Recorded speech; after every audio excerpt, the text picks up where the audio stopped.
What's going on, guys? Well, welcome back to the channel, and actually this is my take 2 for the video, so I'm gonna make it quick because I just recorded the whole video with my mic off. Well, it wasn't off, it just wasn't picking it up for some reason, so that's great. Anyway, let's go through the teams just quickly. Yeah, don't want to waste too much time here. So Trelaw back in. I'm interested to see how his input or admission affects Matt Kennedy's CBAs. You know, there's a lot of mids to run through there now, and who misses out? Is it Bont?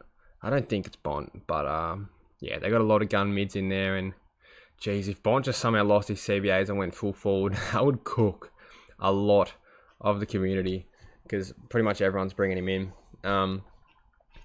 Yeah, the big ones like this Gallup's a debutant. Campbell Gray omitted absolutely sucks. I kind of saw it coming with Bolter it being an earlier game in the day, so you would have thought we'd be talking about a curfew. But I thought maybe they could have dropped someone else. Like, who else do they have on the back line?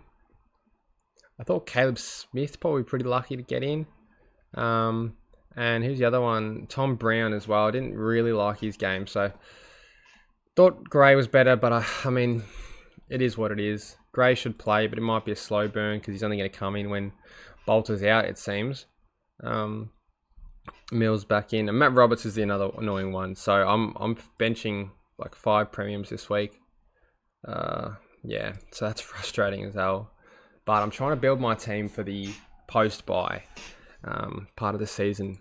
And yeah, I'm going to probably have some shit weeks over these next few weeks, and ranking will drop a bit. But I think in the long term, I can finish pretty strong. It's why I'm not settling for guys like Rao and like some value premiums. I want to grab the big dogs like Bont.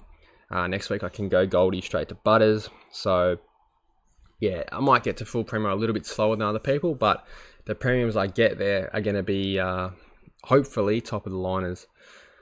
Moving on, nothing too much for Geelong, Gold Coast, GWS and Port. Atkins omitted, so I know some people were thinking about him. Madden in, he's pretty sure he's a cheap rookie, isn't he? I gotta move my camera. Madden. 119k. I think his Briggs is a long-term injury.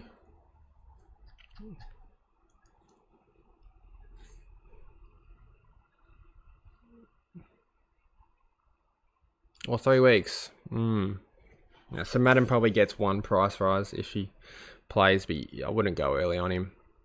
Let's get back to the teams. Nothing too much for North. Clay Hall, so we'd love to see Clay Hall come back and get his cash gen going again. Will it happen? I don't know. I wouldn't be surprised if Ryan Marriage is dropped. He's on the extended bench. I think he's probably more likely to be dropped than not, just because they subbed him out. It looks like they don't want him in that role anymore, and I think if he's not in that role, he doesn't really have a role in the team. So frustrating, but time to get rid of him. Thanks for the cash. Carlton, yeah, not sure about this. Essendon 2 debutants, not sure if they're actually going to play though, and then Melbourne Collingwood, nothing. In terms of captain vice captain, I know a lot of people go on Bont. I personally am not, and it might come back to bite me. Might do a live stream after the game tonight, we'll see. And I might be thinking, why did I not VC Bont? But I just think Tristan Cherry is the one to go this week. And if it flops, I've got Gawn to fall back on. But I just think he's going to have the biggest score in my team or in the whole competition for this week. So that's why I'm going to back Cherry. I think if Bont gets like a 140, 150... like it's just awkward. I really think Cherry can go like 160 plus quite comfortably, so I'm going to be doing that. Don't hate it though if you don't have anyone to fall back on after that, but most teams will have either Dacos or Gawn, if not both, so both should be pretty good options for the captaincy on the King's birthday game, big game. So yeah, both of those guys big game players. Yeah, thought about trading Roberts just because he's going to miss 2 weeks. I think you can, if you have the trades, go for it. It's an interesting one. I mean, Fuck it, do we just go balls to the wall and do it?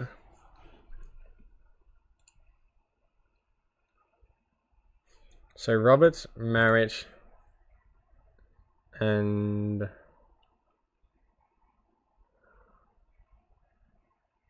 Cleary out. And then we get Clark, Pedler, and Bont. Is this viable? This is the thing. How much do we value Roberts? Do we think he's a keeper? I mean, this week we get Levi's score. So that would give us how many players on field? 1, 2, 3, 4, 5. Maybe Carroll. 6, 7, 8, 9, 10, 11, 12, 13, 14, 15, 16, 17, 18, 19. 19 green ticks. If Levi's the sub, that's going to be devastating, and we'll just switch that, I think. So if we find out Levi's a sub tomorrow night, just go Levi to Roberts. Like, Roberts back in. I think they're going to play the debutant as a sub, though. I'd be pretty surprised if they didn't, or Dev Robertson. I think Levi's better than, maybe not Berry or Lohman, but he's better than the other two, so. Yeah, maybe we do go Roberts out. I really didn't want him, to be honest. I'd rather have Lockie Whitfield. I don't know. What are you guys thinking? It's a tricky one. It's a very tricky one. So I assume they're playing Bice. Who's in charge of this back line? Blakey. Yeah, I mean, Roberts might be a bit of a fake premium anyway. I think we've all kind of thought that, to be honest. But do I have the luxury of trading another guy who's at least can give you 90s? 91, 90, 84, 72, 82. I think I can confidently jump off, to be honest. So Sinclair and Sheasel. It actually gives me enough room to swing Sheasel back, which I like. Yeah, I really like that. So then Sheasel and Sinclair will round out my defense, and it gives me another midfielder. So Butters doesn't have to be flex. Butters can actually be my last mid. Levi could sit in the forward line for a while. I think I might do that. Alright, that's it for the video, guys. I hope everyone has a good week. Yeah, not sure Roberts or Levi who to get rid of. At this point, leaning towards Roberts just because I know Levi, provided doesn't get dropped or be the sub, he plays the next 2 weeks. Whereas Roberts, I know he's not going to play the next 2 weeks. He's on the bye next week. So that's it. I'll see you in the next one.